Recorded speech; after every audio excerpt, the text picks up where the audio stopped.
shifts in clients' experience when they go into rehab. I mean, drugs and alcohol are such a big thing in today's culture. So we've got a special guest, drug and alcohol expert Mike Power, and he'll be talking to us about those shifts that he noticed when he's helping clients who transition from being drug users to becoming clean.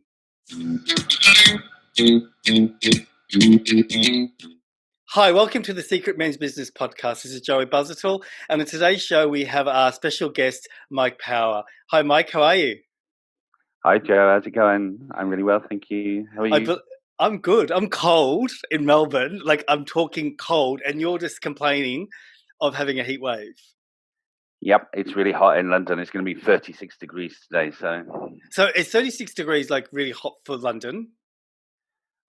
Yeah, but it usually lasts for about like 1 week in the year, so it's not like ongoing, which is quite nice. So. Yeah. And how has it been moving back to London? Because like last time we spoke to you, you were in Thailand, and now you're in London. How's that transition been? It feels nice. It's nice to be home. It feels comforting. You know, London's my city, and I feel at home. I do miss Thailand a little bit, but it's nice to be home. Yeah. Yeah. So I guess we wanted to continue our discussion on drug and alcohol. And I guess, can we just start off with, I guess, coronavirus and lockdowns around the world? Like, I'm in Melbourne and we're in like stage 4 lockdown. I know you're in the UK and yours, I think, is stage 2 or stage 3. Like, what do you consider to be an issue with, say, people who have got addictions in regards to being in lockdown? What are some of the things that you may notice coming up from them when they can't leave the house? I think it's very simple, really. It's the isolation and loneliness. I think anybody that's trapped in the four walls is going to feel that disconnection, and it's so much easier to go to the drugs, really. I mean, I know in London that, you know, addiction and mental health is just through the roof right now. Right. Okay. So it's easier, you think? Because I would have thought, again, maybe what I've heard in the Melbourne scene is that because we've got borders here that have been closed, like, you know, Australia's made up of states.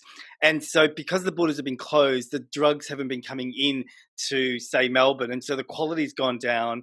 And so I would have thought that may have been a problem for people that are wanting to use when they can't get access to it. Or even I've heard the prices have gone up through the roof. Does that sort of happen sometimes in the UK, or is it just something that happens in long, far away, isolated Australia? I've not heard that in London. Actually, I was talking to someone yesterday who said the drug dealers are really, really busy and making quite a fortune at the moment. Right. Mainly because they've also increased the prices of their drugs, and the chemsex amongst the gay men is just through the roof. But we're not in lockdown. I actually do not feel like there's any difference in London. I mean, it's pretty normal here right now, apart from you have to wear masks when you're going on public transport and when you go into the shops. But it's not like Melbourne. Yeah, like we've got helicopters everywhere. You can't even like leave because it's such a small city. If you know, the roads are empty, so if you're leaving your house and people, you know, you need to have permits. So I can't really imagine everyone running around doing things because you get pulled up. There's a lot of police and army in the city at the moment. So yeah, that's interesting. I just wanted to ask you about that. So if we go to the other side, we start talking about people coming out of rehab. I was just wanting to know, like, what are some of the behaviors that you notice when you're dealing with someone in rehab that gives you an indication of them, inviting change into their life? I know in our conversation offline you said that it's quite random because everyone's different, but generally, what do you notice when people want to make a change? Well, I think if we're looking from a private treatment perspective, which is what R12 is in Thailand, most people are self-funded. And I think there's always a level of motivation anyway for that person to pay for their own treatment. So I do find that people do come in fairly motivated. However, you know, if they're coming in because if it's a younger person and the family are paying, then maybe the motivation isn't so good. However, it can be different, really, because somebody's motivated in treatment doesn't necessarily mean they're going to be as motivated when they leave treatment. So it can be quite difficult to gauge observe to observe those indicators, because there has been people I thought are going to do absolutely amazing, and within the first month of leaving treatment, they've relapsed. And there's people that have come in really ambivalent and really don't want to change, and they've got like 2 years or 2.5 years sober now. Do you think that, like, on that note, do you think that the coronavirus and the wave of economic changes and a lot of people losing their jobs and all the uncertainty is what you think is leading to some of these increased use of drugs and alcohol, because people are trying to find a way to not experience the, I mean, I'm going to say, I don't want to call it turmoil, but it feels like turmoil, doesn't it?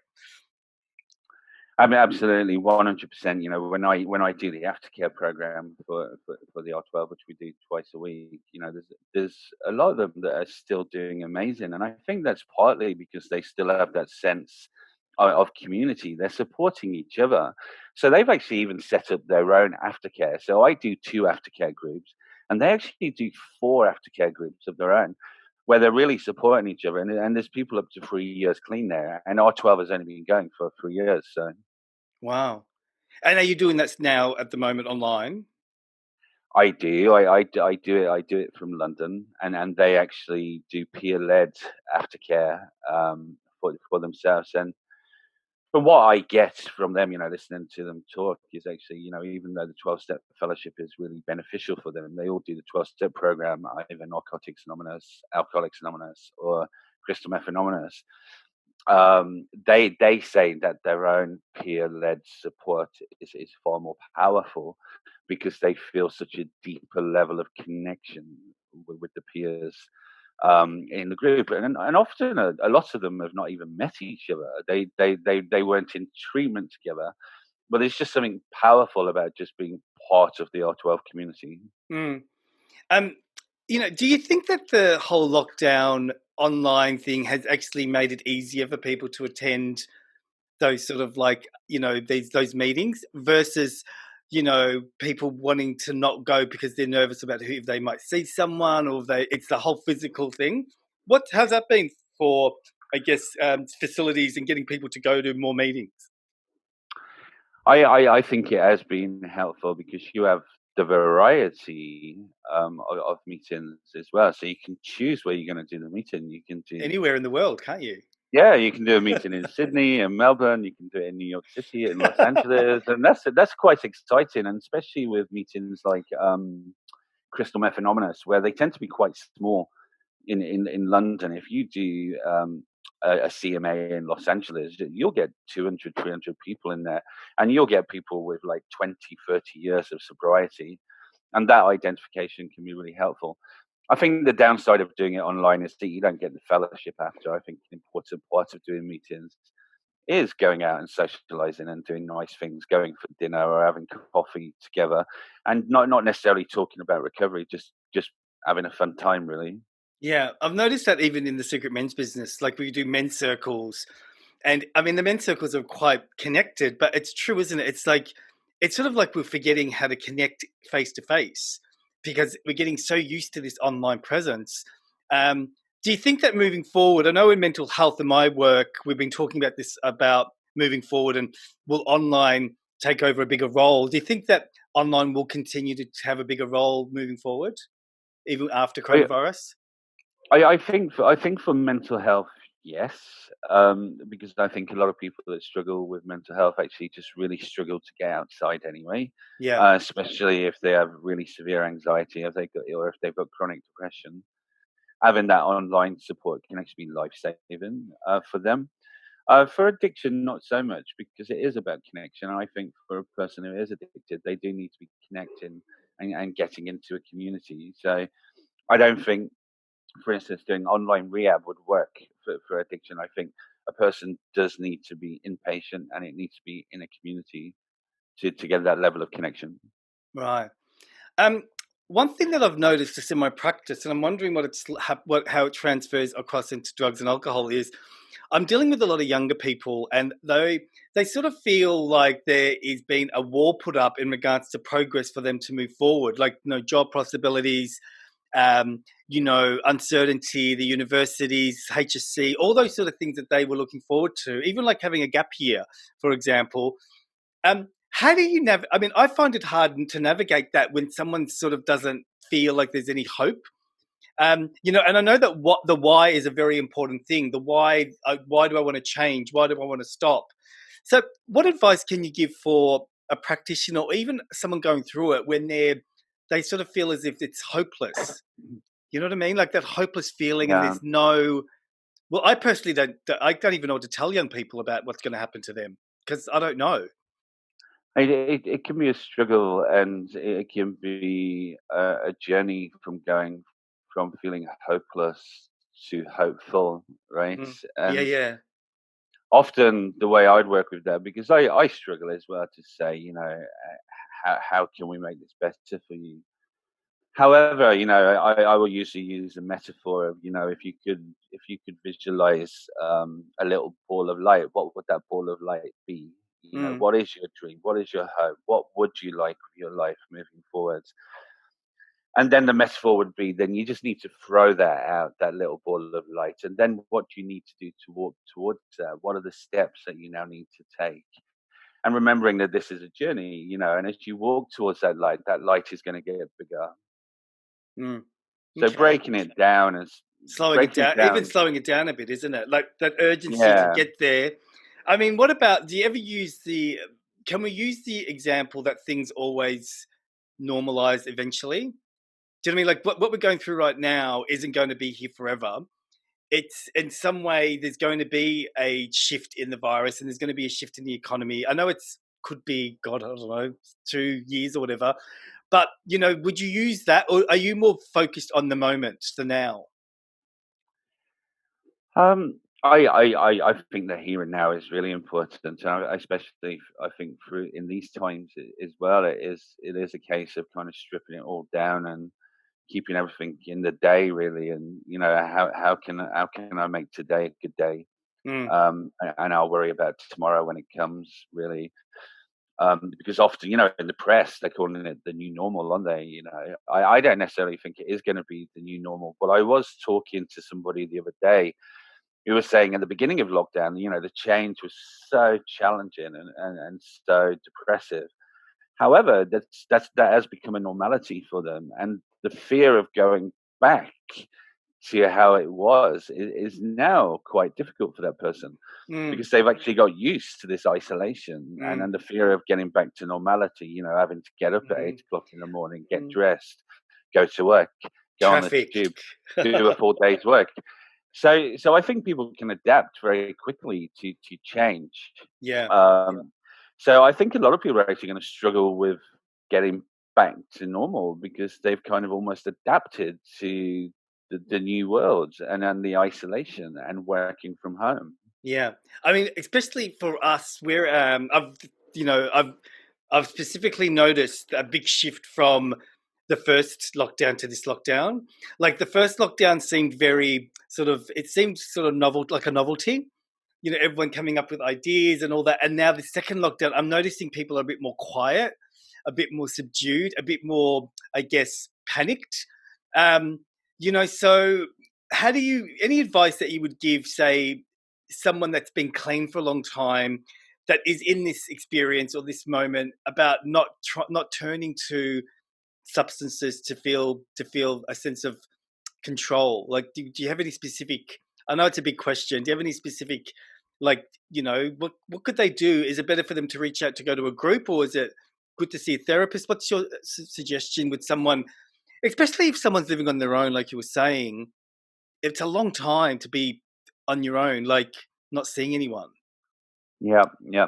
I think both, though. I think also living with people can be equally challenging. I was talking to a therapist friend of mine that does couples counselling and marriage counselling, and he has never been so busy because of the stress of having to stay together 24 hours a day, every day, and they're seeking therapy. But to answer your question, yeah, it's about connection and doing your best to stay connected as connected as much as possible. Mm, And like we were talking about the meetings, do those meetings, because you are going to get that level of connection. It's not going to be the same as attending a meeting face to face, but you're going to feel part of something, which is, I think, is so mm, important. mm. I mean, I feel like it's the same with the men's group that we're part of. Is that at the beginning of lockdown, it was really busy and active, and now I'm feeling the same thing. I'm feeling the men are pulling back a little bit. I think there is probably a contemplation stage, isn't it? People are going through. I mean, I'm just talking about Melbourne because I'm in Melbourne. Because I do see pictures of my friends in Europe, and they're having fun, and it's like, oh my god, I feel so like out of it because they're at the beach and I'm, haven't left my house. So, you know, do you think that there is phases that like similar to like the stages of grief or the stages of change that we're all going through?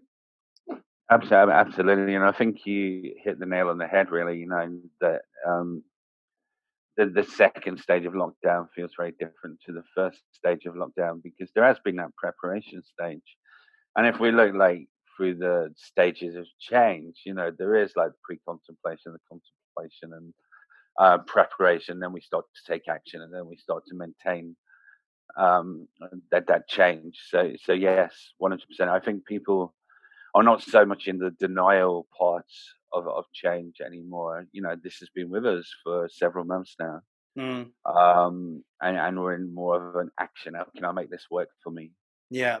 I mean, this might be more of a hypothetical question, but say hypothetically we go into a third lockdown and hypothetically we go into an economic decline. Um, what do you feel could be the the issues that men face when it comes to addiction? If we go into that like major job loss, do you feel? I mean, I know we've got nothing to compare it to. Well, what I can tell you right now that it's massive because I was talking to a person not so long ago. He was actually contemplating suicide Mm, and saying, I can't do this. I am actually going to kill myself. And that person was taking drugs. I know you obviously did my best to support that person, and gave all the correct advice, go to the hospital, etc., etc.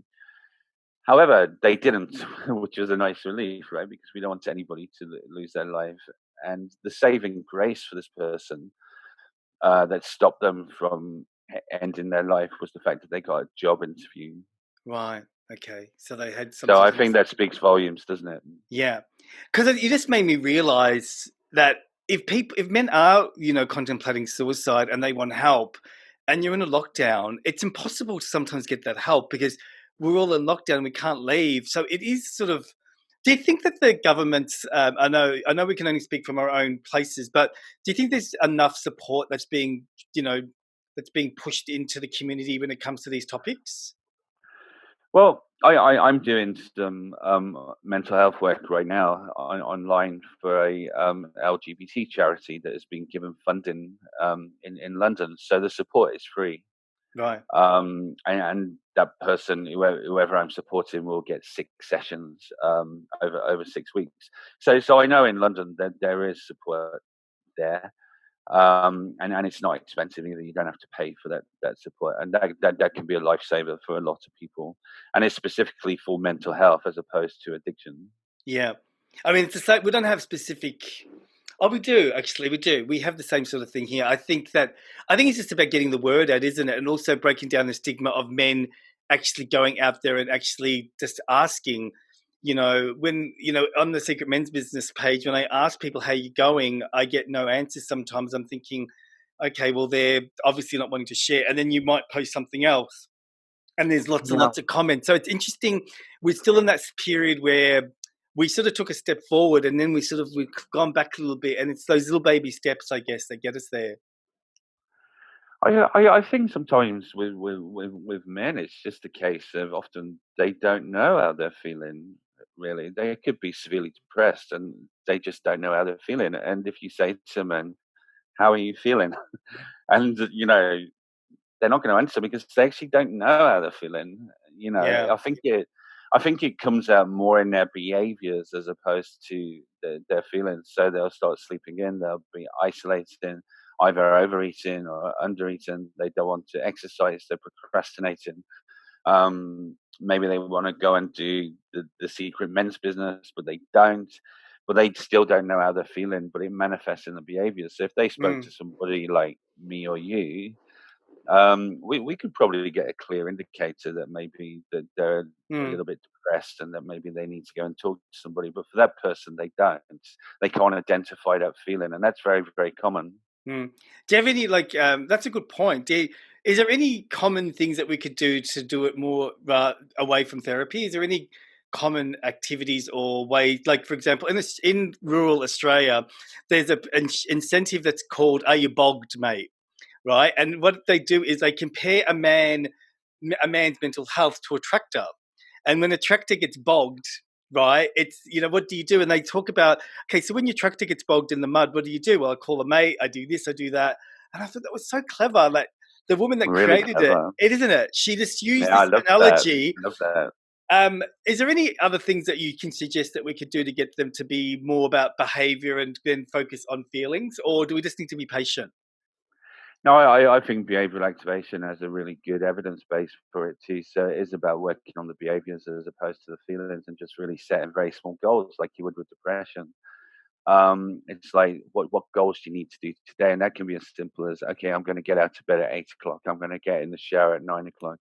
I'm going to have my breakfast. I'm going to do something fun. What movie would you like to see? Or I'm going to go on to a watch party, which is the big thing now, which I love as well. And find that level of connection, and just working on the behaviors and enhancing those behaviors on a And I guess daily it's basis. also that connection, isn't it? Even though you may Yeah. not be physically with someone, like we've never met, but I feel like I know you. We talk, we see each other, we've been to a watch party together, so those sort of things can connect us, and I think it's better than being isolated. I think that's probably a good suggestion for people, just to be there, even if they just listen, and rather than Yeah. they don't have to contribute, they could just be there. If you think about the CBT approach, the cognitive behavioral therapy approach, it is thoughts, feelings, and behaviors, right?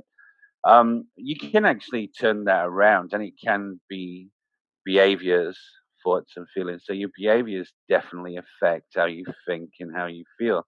So it doesn't necessarily have to go in the thought, feeling, behavior category. It can go behavior, thought, feeling. And I think often that's the way to do it, is work on the behaviors first, and the thoughts and feelings will come in line with that. So hopefully the more you're activating your behaviors, the better your thoughts and feelings will be.